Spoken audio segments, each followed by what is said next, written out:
Hello student, मैं प्रमोद कुमार उपाध्याय स्वागत करता हूं अपने यूट्यूब चैनल परदे क्लासेस 4169 में।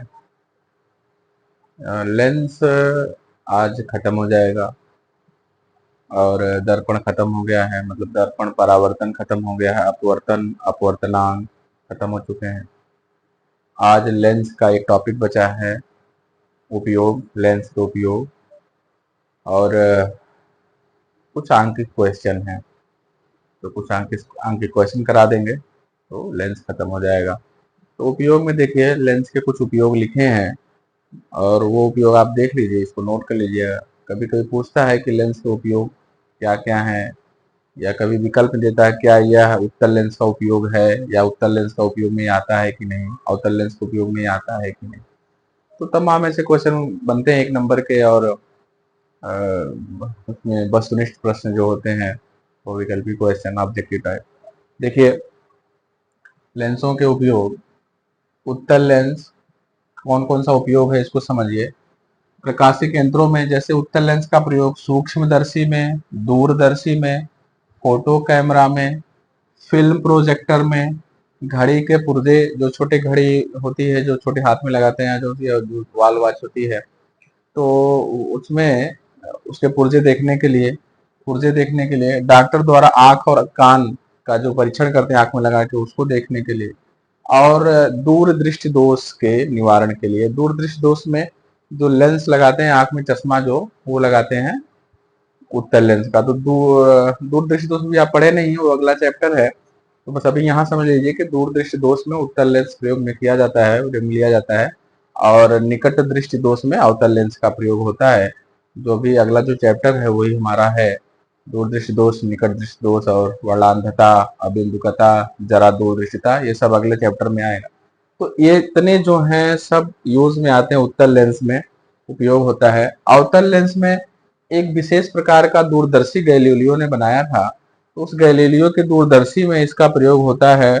और निकट दृष्टि दोष, जब किसी को निकट दृष्टि दोष हो जाता है, निकट दृष्टि दोष में आंख के सामने जो चश्मा लगाते हैं, जो लेंस लगाते हैं, उसमें अवतल लेंस का प्रयोग करते हैं। तो निकट दृष्टि दोष होता क्या है, और दूर दृष्टि दोष होता क्या, वो अगले चैप्टर में उस पर चर्चा करेंगे। तो ये इसका उपयोग है, इसको देख लीजिए और इसका फोटो खींच लीजिए। आगे फिर बात करते हैं क्वेश्चंस की। तो देख लीजिए आप लोग, इसको उपयोग हो गया, रब कर दें इसको।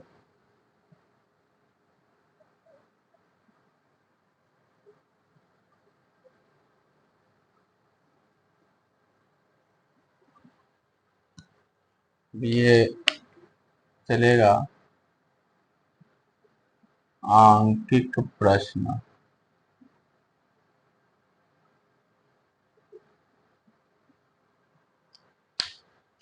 पहला क्वेश्चन है,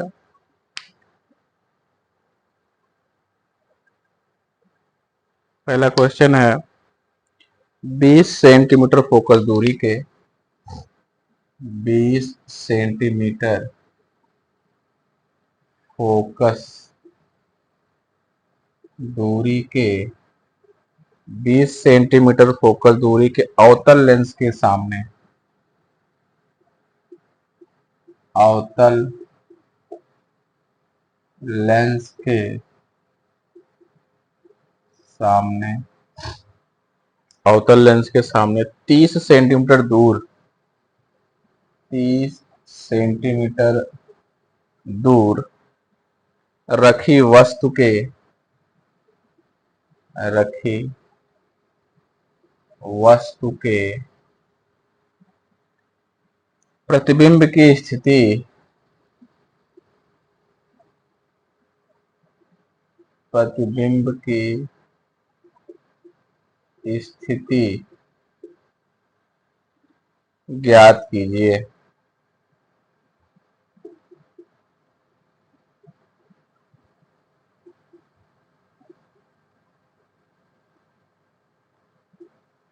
ये क्वेश्चन है 20 सेंटीमीटर। पहले देखना लेंस कौन सा है, लेंस अवतल लेंस।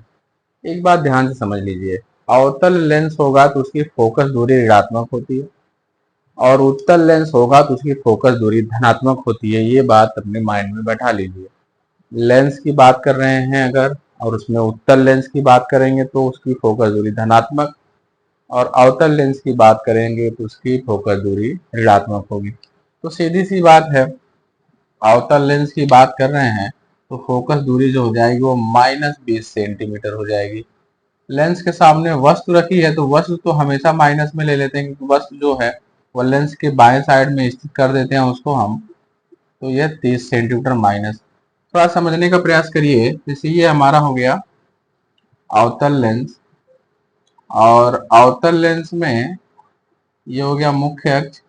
तो वस्तु यहाँ, यह प्रकाशिक केंद्र है, तो यहाँ से वस्तु कितनी दूरी पर, -30 सेंटीमीटर की दूरी पर है, और फोकस यहाँ पर कहीं होगा, और फोकस कहाँ पे है, ये -20 सेंटीमीटर।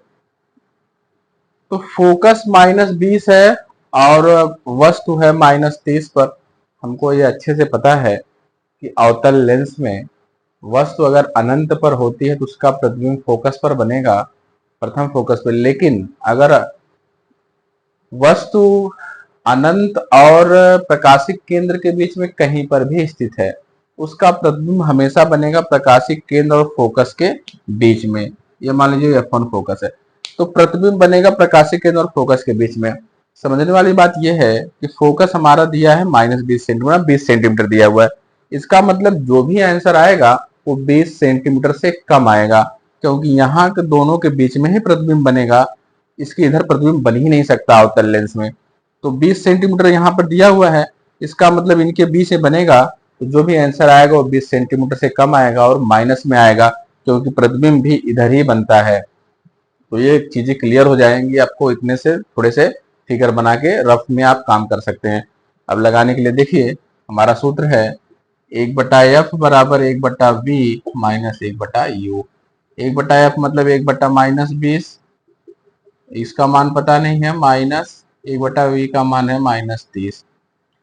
अब देखो एक लाइन और बढ़ाते हैं, -1/20 हो गया बराबर 1/v, माइनस माइनस प्लस हो गया 1/30। अब यहाँ पर एक लाइन और कर लीजिए, इसको इधर कर दीजिए, या इस 20 वाले को इधर कर दीजिए, जो भी करना है।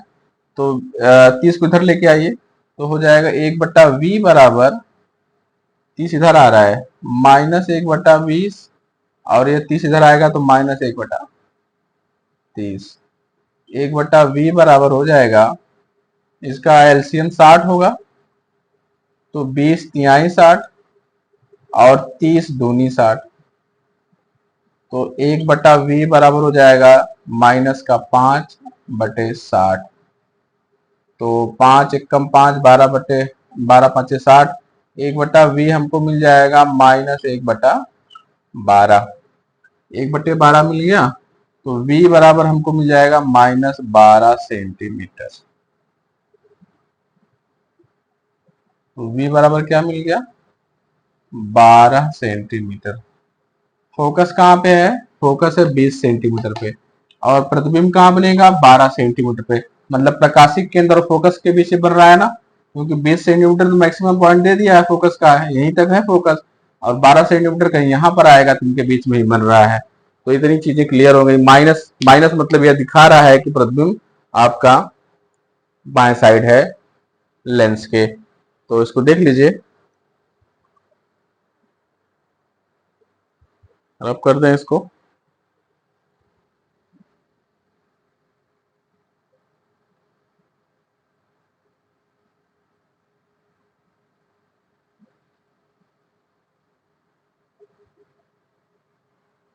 अगला क्वेश्चन देखते हैं, क्वेश्चन नंबर 2।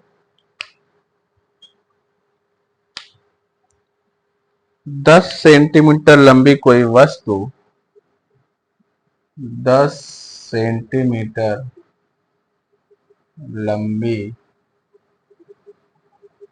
कोई वस्तु 10 सेंटीमीटर लंबी कोई वस्तु 20 सेंटीमीटर फोकस दूरी, 20 सेंटीमीटर फोकस दूरी वाले उत्तल लेंस, उत्तल लेंस से 60 सेंटीमीटर दूर रखी है प्रतिबिंब की स्थिति,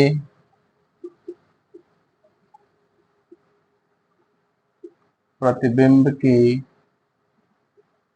स्थिति, प्रतिबिंब की स्थिति, आकार तथा प्रकृति, आकार तथा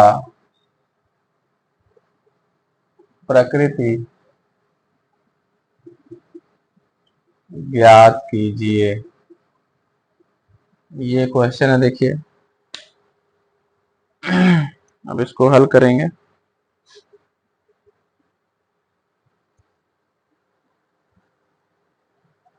क्या क्या दिया है? 10 सेंटीमीटर लंबी कोई वस्तु है। पहली बात तो लेंस, देखिए लेंस कौन सा है? उत्तल लेंस। अब थोड़ा सा रफ में काम करते हैं इसका।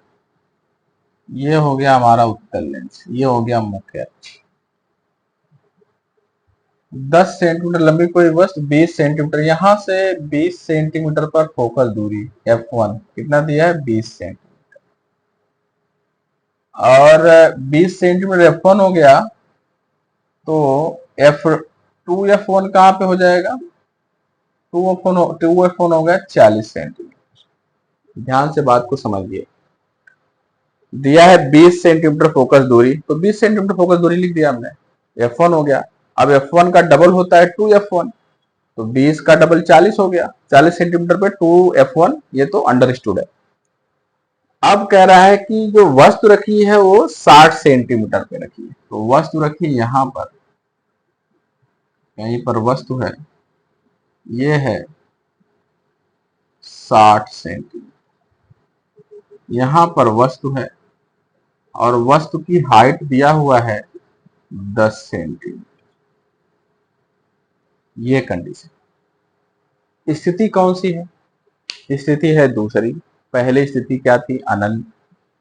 जब अनंत पर वस्तु होती थी तो उसका प्रतिबिंब बनता था द्वितीय फोकस F2 पर। लेकिन वस्तु अनंत और 2F1 के बीच में स्थित है, इसका मतलब इसका प्रतिबिंब बनेगा F2 और 2F2 के बीच में। दूसरी स्थिति आप समझिए। पहली स्थिति जब अनंत पर थी तो वस्तु का प्रतिबिंब बनता था F2 पर। दूसरी स्थिति जब अनंत और 2F1 के बीच वस्तु है तो प्रतिबिंब बनेगा F2 और 2F2 के बीच में। ये तो समझ गए। प्रतिबिंब उधर बन रहा है, इसका मतलब ये होता है कि वो जो मान आएगा वो धनात्मक मान आएगा, और इधर के जितने मान है सब वो ऋणात्मक मान है। तो हमको v का जो मान मिलेगा वो ऋणात्मक मिलेगा। ये बात तो समझ में आ गई है, ठीक है। अब ये बात समझ में आ गई। दूसरी स्थिति ये थी कि जो वस्तु है, पहली स्थिति में प्रतिबिंब बहुत छोटा बनता है, दूसरी स्थिति में भी जब वस्तु अनंत और 2F1 के बीच में होती है उसका प्रतिबिंब भी वस्तु से छोटा बनता है, हमने आपको बताया है पिछली वीडियो में। तो अगर वस्तु 10 सेंटीमीटर है तो प्रतिबिंब 10 सेंटीमीटर से छोटा ही बनेगा। ये भी बात समझ में आ गई है। तो 10 सेंटीमीटर से छोटा बनेगा, उसकी जो हाइट होगी 10 सेंटीमीटर से कम आएगी, क्योंकि इस वाले पोजीशन पर जब वस्तु रहती है तो प्रतिबिंब यहां बनता है और बराबर बनता है तब, और उसके बाद तब बड़ा बनता है। तो 10 सेंटीमीटर से छोटी आएगी। ये दो चीजें आ गई कि v का मान धनात्मक आएगा, मतलब प्रतिबिंब की दूरी धनात्मक में आएगी, और उसका जो प्रतिबिंब की हाइट होगी वह 10 सेंटीमीटर से कम आएगी। ये चीजें पता हो गई। अब इसको करते हैं, रब करते हैं इसको।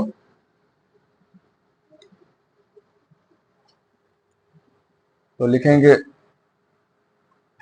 ओ का मान कितना दे दिया है, ओ या एच बोलते हैं इसको, हल कर रहे हैं। यह 10 सेंटीमीटर वस्तु, थोड़ा सा कलर मिल जा रहा है। वस्तु की लंबाई ओ बोलते हैं या एच बोलते हैं, कितना दिया है 10 सेंटीमीटर। उत्तल लेंस है, फोकस दूरी, फोकस दूरी एफ बराबर आएगा 20 सेंटीमीटर, क्योंकि उत्तल लेंस है इसलिए धनात्मक आएगा। और यू का मान आ जाएगा -60 सेंटीमीटर। ये वस्तु है। हल करते हैं। 1/f बराबर 1/v माइनस 1/u। 1/f का मान है 20, v का मान पता नहीं, 1/-60। इसको इधर एक लाइन और बढ़ाइए, 1/20 बराबर 1/v minus minus plus 1/60।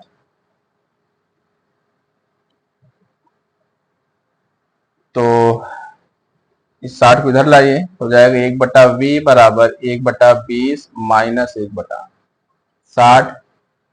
1/v बराबर 60 एलसीएम हो गया, 20×3 = 3 माइनस 1। 1/v बराबर जाएगा 2/60, काटिए 30। 1/v बराबर आएगा 1/30, तो v बराबर आ जाएगा 30 सेंटीमीटर।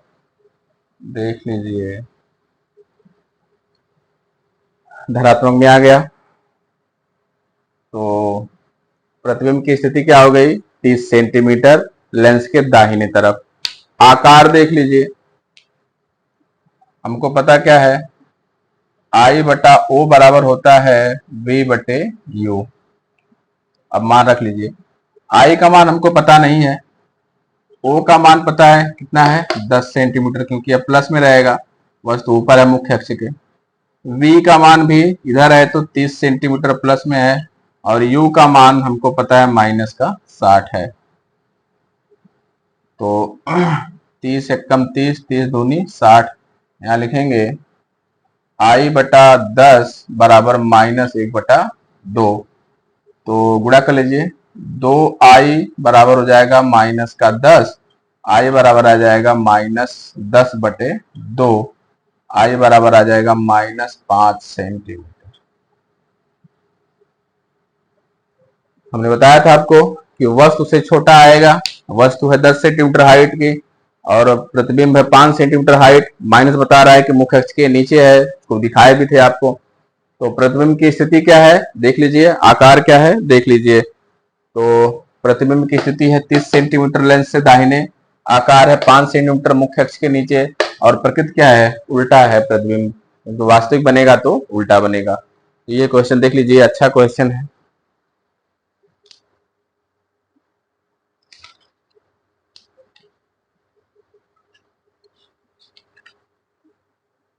आगे क्वेश्चन करवाते हैं।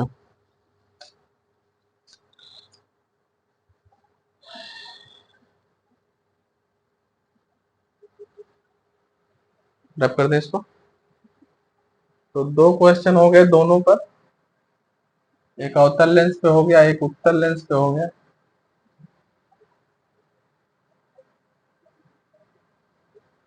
क्वेश्चन और करते हैं, देखते हैं।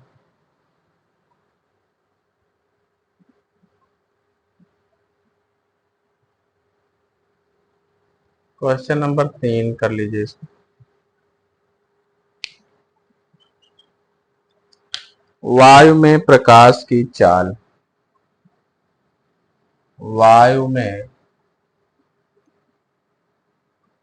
प्रकाश की चाल, वायु में प्रकाश की चाल 3.0 गुणे 10⁸ मीटर प्रति सेकंड है। यदि जल का अपवर्तनांक, यदि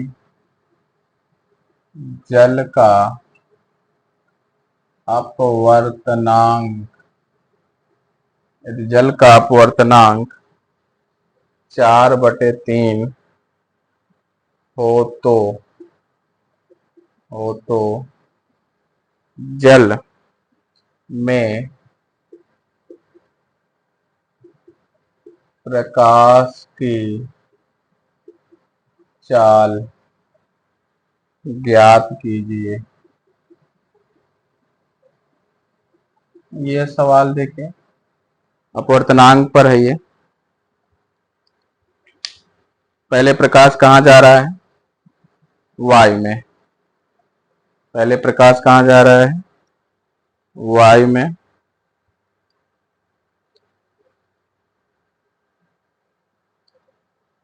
हल करते हैं इसको। कौन सा अपवर्तनांक होगा ये? निरपेक्ष होगा ना, वायु से जल में जा रहा है। तो एन सी का मान दिया हुआ है 3.0 गुणे 10⁸ मीटर प्रति सेकंड। सी मतलब प्रकाश की चाल।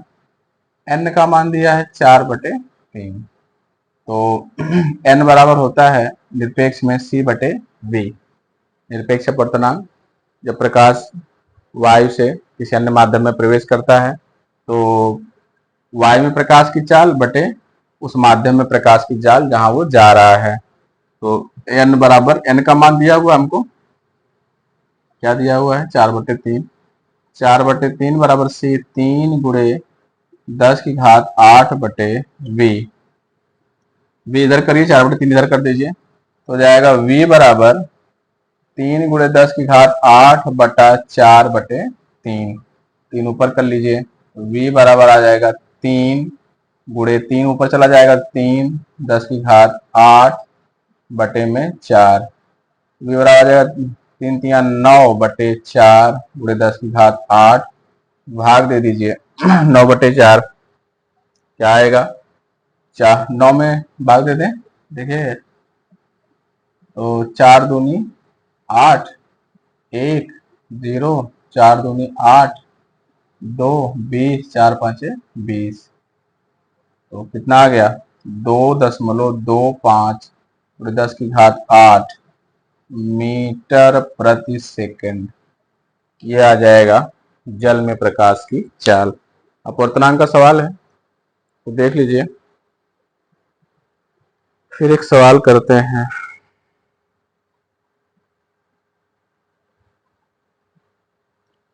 रब कर दें इसको।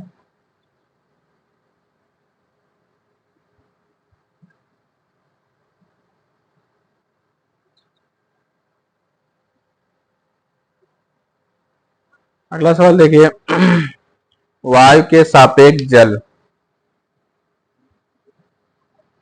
वायु के सापेक्ष जल तथा कांच का अपवर्तनांक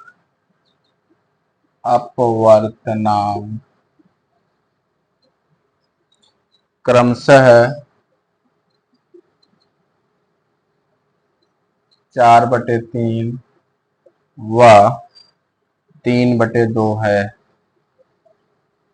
3/2 है। जल के सापेक्ष कांच, जल के सापेक्ष कांच, जल के सापेक्ष कांच का अपवर्तनांक ज्ञात कीजिए।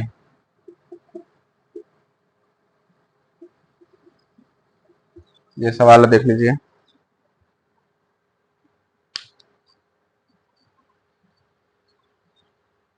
हमने आपको एक सूत्र बताया था, वो सूत्र अप्लाई होगा। पहले वायु के सापेक्ष जल, वायु के सापेक्ष जल तथा कांच के अपवर्तनांक कम से दिया, तो वायु के सापेक्ष जल मतलब ANG बराबर क्या दिया है? 4/3।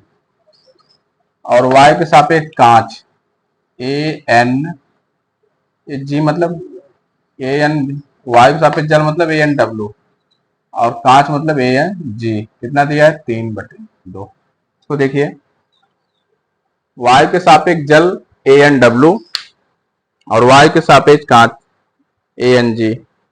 तो हमको चाहिए जल के सापेक्ष कांच मतलब WNG चाहिए, जल के सापेक्ष कांच।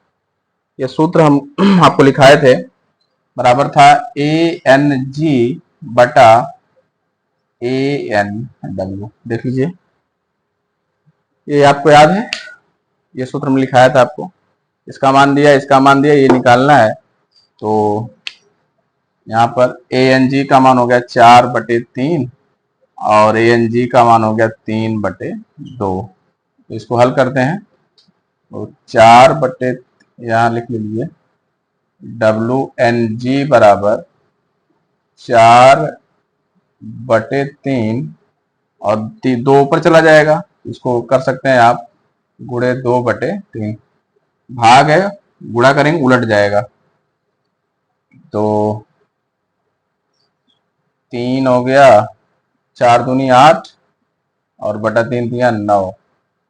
तो डब्ल्यू एन जी कितना आ गया, 8/9। ए एन डब्ल्यू का मान कितना है, अरे रे रे रे, एक मिनट, थोड़ा सा उलट गया लगता है। ए एन जी का मान दिया है कितना, 3/2 और ए एन डब्ल्यू का 4/3। तो यहाँ फिर से देख लीजिए, डब्ल्यू एन जी बराबर 3/2 गुणे, उलट दीजिए, 3/4, 3×3 = 9/8, डब्ल्यू एन जी बराबर आ गया 9। देख लीजिए, ये क्वेश्चन हो गया।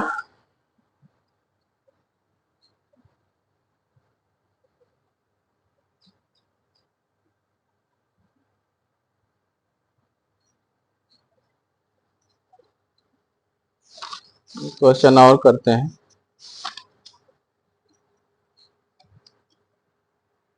तो रब कर दें।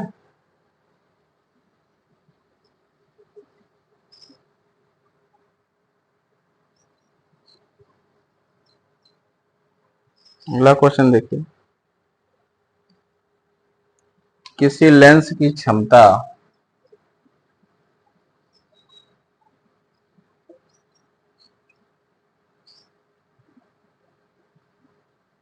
किसी लेंस की क्षमता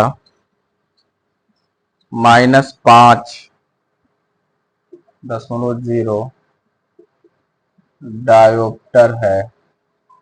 मतलब ये लेंस कौन सा होगा, अवतल लेंस होगा, माइनस में है, तो इसकी फोकस दूरी कितनी है,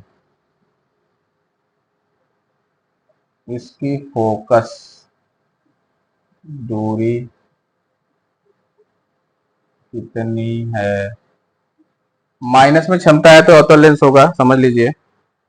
तो P का मान दिया हुआ है -5.0 डायोप्टर। सूत्र हमारा क्या होता है, P बराबर 1/F। तो F बराबर क्या हो जाएगा, 1/P, मीटर के लिए है।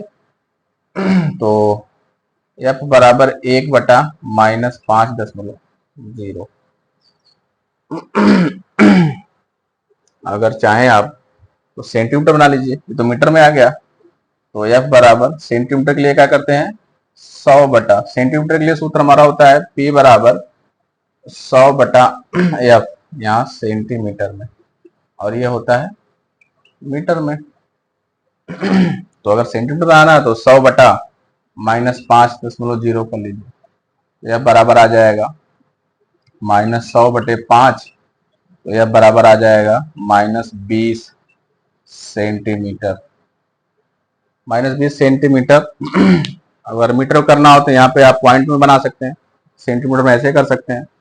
तो ये माइनस में फोकस दूरी मतलब क्या है, अवतल लेंस है। चाहे इसको देख लीजिए, चाहे यहाँ माइनस देख लीजिए, फोकस दूरी माइनस में है तो अवतल लेंस है। इसको देख लीजिए। क्वेश्चन हो गए हैं।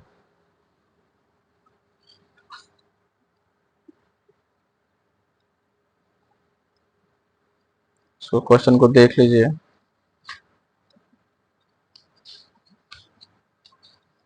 समझ लीजिए उसको अच्छे से।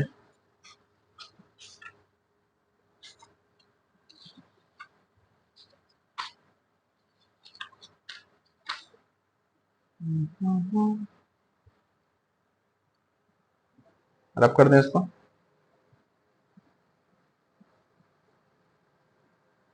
कभी कभी एक क्वेश्चन आता है, अधिकतम प्रकाशित घनत्व का माध्यम।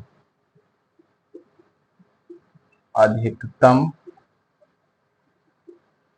प्रकाशित घनत्व का माध्यम और न्यूनतम प्रकाशित प्रकाशित घनत्व का माध्यम, ये कभी कभी क्वेश्चन आता है।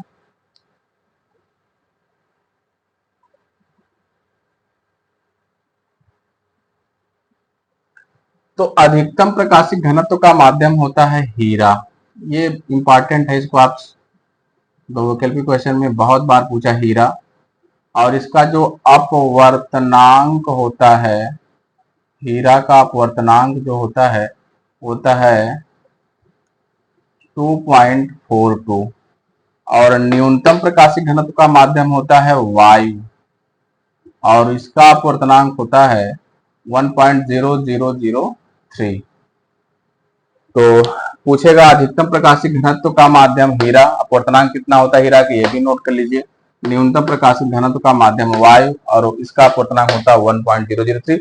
इसके लिए इसको कभी कभी 1 मान लेते हैं, नियर अबाउट 1 मान लेते हैं। तो ये हो गया हमारा लेंस का चैप्टर, खत्म हो गया। प्रश्न करा दिए, हर सूत्र पर एक क्वेश्चन कराए हैं, तो देख लीजिएगा। अगर कोई क्वेश्चन आपको नहीं आ रहा है, कुछ क्वेश्चन आपके किसी और भी किताबों में है, तो ये एनसीईआरटी क्वेश्चन ऐसे हैं। और अगर कोई आपका क्वेश्चन है तो आप कमेंट में क्वेश्चन को लिख दीजिए, हम उसको देखेंगे और फिर आपको अगली वीडियो में हल करके बता देंगे। तो यहाँ तक हमारा चैप्टर खत्म हो गया। कल हम शुरू करेंगे नेत्र का दोष वाला चैप्टर, जो है निकट दृष्टि दोष, दूर दृष्टि दोष, और आँख, जो आपका नेत्र है, आँख में प्रतिबिंब कहाँ बनता है, जरा दूरदृष्टिता क्या है, वर्णांधता क्या है, और अबिंदुकता क्या है। तो नेत्र से संबंधित हैं, सब जितने भी हैं वो पूरा 2 से संबंधित चैप्टर है। और तो उसको कल शुरू करेंगे। यहाँ तक कोई दिक्कत हो तो हम कमेंट में लिखिएगा हमको, और कोई क्वेश्चन नहीं आ रहा तो क्वेश्चन हमको लिख के भेज दीजिए। और हमारा जो व्हाट्सएप नंबर है वो 9450932676, ये व्हाट्सएप नंबर है। अगर आप चाहिए तो व्हाट्सएप कर सकते हैं हमको क्वेश्चन को, और नहीं तो कमेंट में क्वेश्चन लिख दीजिए, तो हम आपको हल करके बता देंगे। नाम सहित आपका नाम, जो भी आपका नाम होगा, नाम सहित बोल के आपका हम क्वेश्चन हल कर देंगे। तो आज का वीडियो यहीं तो रोकते हैं। देखिएगा इसको, कमेंट करिए, चैनल को सब्सक्राइब करिए, और लोगों से सब्सक्राइब करवाइए, शेयर करिए, लाइक करिए। थैंक यू, धन्यवाद।